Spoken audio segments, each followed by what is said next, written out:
प्रभु ने कृपा करके राज्य प्रदान कर दिया है सुग्रीव जी को। अब श्री सुग्रीव जी महाराज जो वादा किया था मित्रता के समय में, उस वादे को भूल गए। क्या वादा हुआ था? राघव जी ने सुग्रीव जी से कहा, मित्र पहले मैं तुम्हारा काम करता हूं, बाद में तुम मेरा कार्य संपन्न करना। राम जी ने तो अपने वचनानुसार सुग्रीव जी का कार्य सफल किया, किंतु सुग्रीव जी ने भी क्या वही किया? नहीं किया। एक महीने नहीं,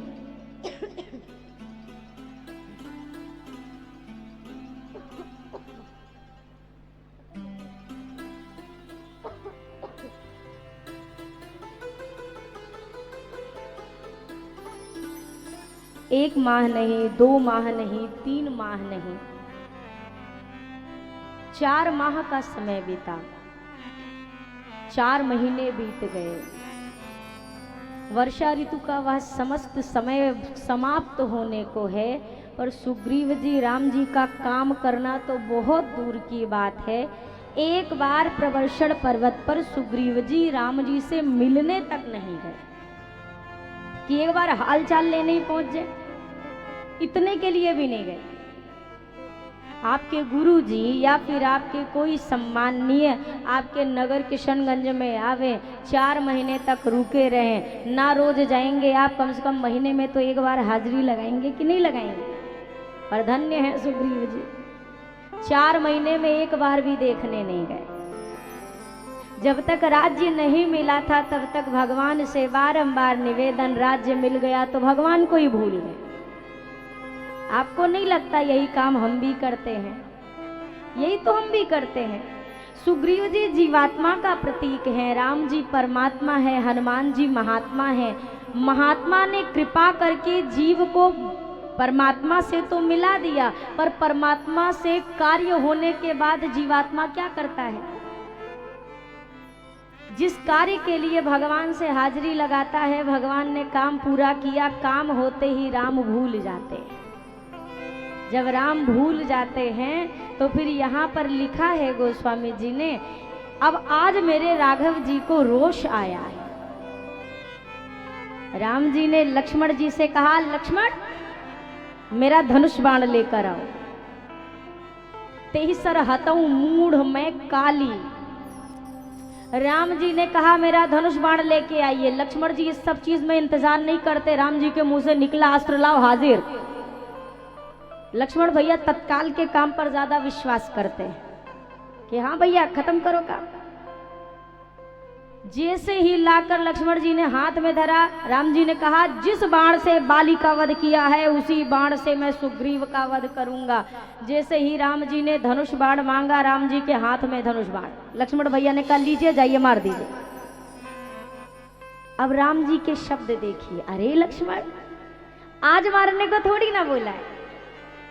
तेहि सर हतऊ मूढ़ मैं काली, कल मारूंगा, आज थोड़ी ना मारूंगा। लक्ष्मण जी ने कहा जब मारना ही है तो मुहूर्त देखने की क्या आवश्यकता है, मारिए।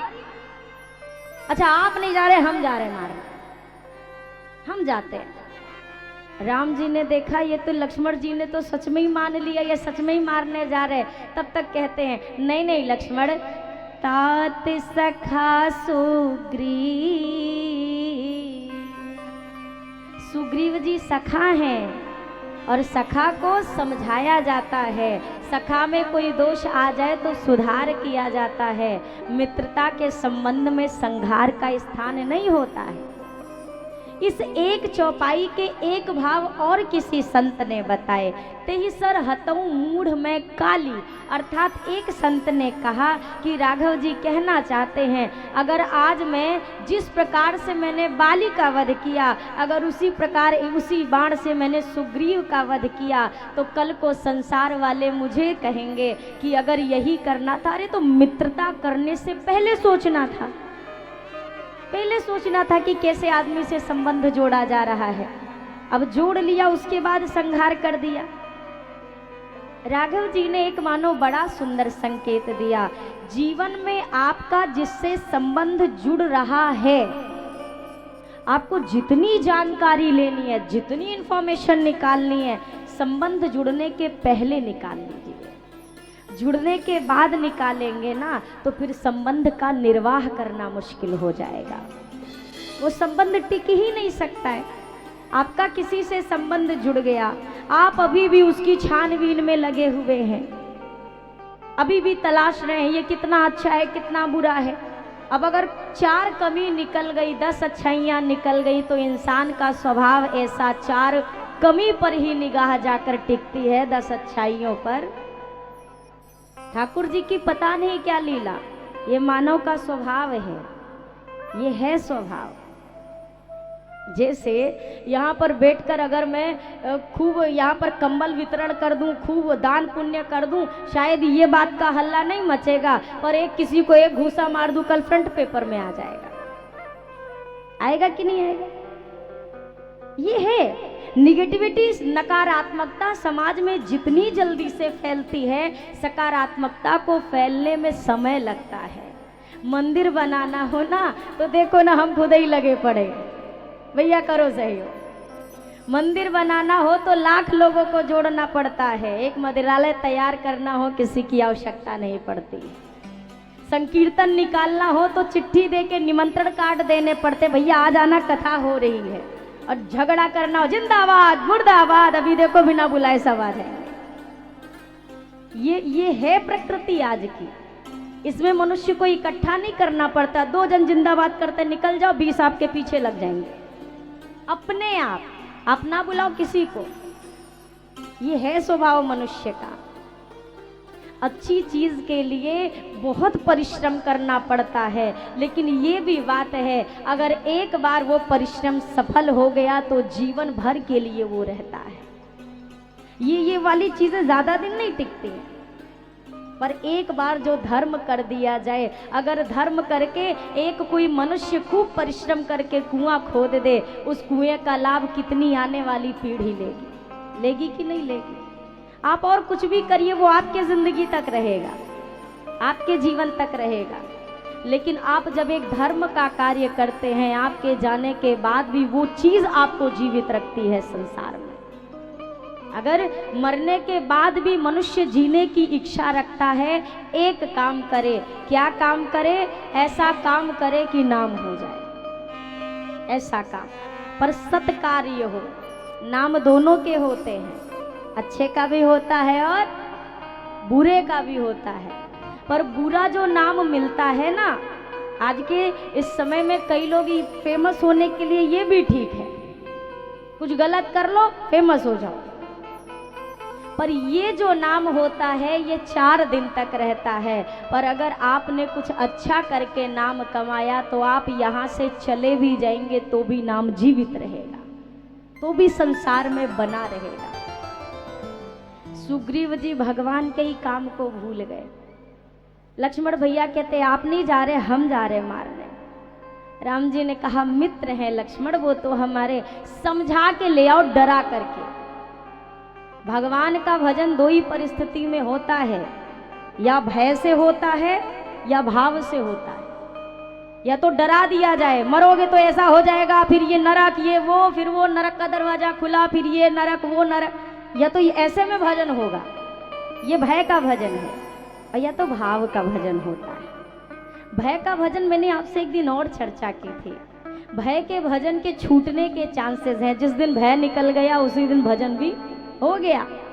पर भाव एक बार अगर हृदय में प्रवेश कर जाए, संसार के लिए नहीं कहूंगी, पर अगर परमात्मा के प्रति कोई भाव एक बार दिल में बैठ जाए तो फिर वो निकलने वाला नहीं है। राम जी को लोग काला कहते हैं कि काले हैं, कृष्ण को भी तो, कृष्ण जी को तो कलुआई कहते, काले हैं। एक बात स्मरण में रखिएगा, संसार के सभी रंग पे काला रंग चढ़ सकता है, पर काले रंग पर कोई रंग, काले रंग पर एक रंग ही खिल के दिखाई देगा, वो श्वेत रंग होगा। और श्वेत रंग कहते हैं ना, जो एक मन के संतत्व का भाव होता है, जो मन का वैराग्य होता है। मैंने वन गमन के दिन चर्चा की थी, जिस दिन दशरथ जी का प्रसंग था। जो बेदाग जीवन जी लेना, वो कन्हैया के, वो राम जी के हृदय पर राज करता है। वैसे तो ये काला रंग सब पे चढ़ता है, पर जिसका हृदय पवित्र हो जाता है, फिर वो मेरे ठाकुर जी के मन पर राज करता है। सुग्रीव जी को समझाने के लिए लक्ष्मण भैया पहुंचे, भय दिखाया। अब सुग्रीव तत्काल आए, तुरंत आए। तत्काल आकर के यूथ वानर आए, ऋक्ष आए, सबको बुलाया गया, अलग अलग दिशाओं में भेजा गया। अब दक्षिण दिशा की ओर भेजा गया हनुमान जी को, जामवंत जी को, नल, नील, सठ, निसठ, अंगद जी, ये सारे मुख्य वानरगण चले हैं दक्षिण दिशा की ओर। अच्छा, सुग्रीव जी को भी पता है, राम जी भी जानते हैं कि रावण माँ को ले किस दिशा में गया है। जटायु जी ने साफ कहा है, प्रभु ले दक्षिण दिशि गयऊ गोसाई। अब जब पता है कि एक दक्षिण दिशा की ओर ही सीता जी मिलेंगी, तो ये 3 दिशा में फालतू भेजने की क्या आवश्यकता थी, क्या जरूरत थी? चारों दिशाओं में भेजा है। इसके 2 कारण समझिएगा। पहला कारण ये कि यहाँ पर सुग्रीव जी का विचार ये है कि किसी भी वानर के हृदय में ये नहीं बात आनी चाहिए कि हम राम जी के काम नहीं आए। भले पता है कि कार्य कौन सी टोली करेगी, उस टोली को ही उस सही दिशा में भेजा, पर बाकियों को भी राम कार्य में लगा दिया कि ये भी तसल्ली में रहे, हम भी राम जी का काम करने गए थे। ये पहला कारण। और दूसरा कारण समझिएगा, अगर एक मुख्य टोली को भेज दिया जाता, ये सब खाली बैठे रहते, तो कहते हैं खाली दिमाग शैतान का घर हो जाता है। खाली बैठे बैठे कुछ ना कुछ बताओ, सुग्रीव जी हमको नहीं मानते हैं, उनको मानते हैं, उनको भेज दिया, हम लोग को फालतू में बुला लिया, ये 10 तरह की बात ना आए। इससे अच्छा सुग्रीव जी ने कहा एक काम में लगा दो। अब ये 3 दिशा में चले गए और एक दिशा में मुख्य वानरगण जा रहे हैं।